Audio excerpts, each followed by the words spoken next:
I thank the Lord for keeping me.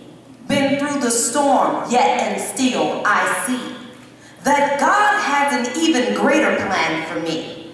Been loosed from old shackles, so now I'm free. God has washed away the old in exchange for the new.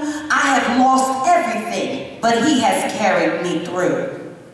It was dark and gloomy, no hope in sight, but I cried out to God, and for my life He began to fight, giving me peace in the midst of the night, feeling that now I will be all right.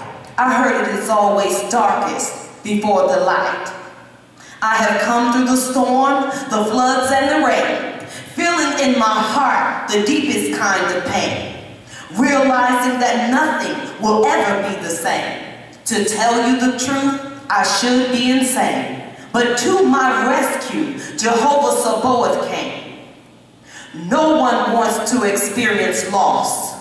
For violent winds and rains, they do grab you and toss your life into a whirlwind. Didn't know if I was coming or going, or even who to call.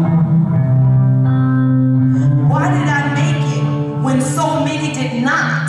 Is it because, Lord, your face I so diligently sought? Or is it because of your grace and mercy and your mysterious ways that you were faithful to me on that very day? Now you have sent others to help us rebuild, men and women of God that will help us to heal. More and more, I am watching your plan reveal. You are drawing me to you, so my soul you conceal.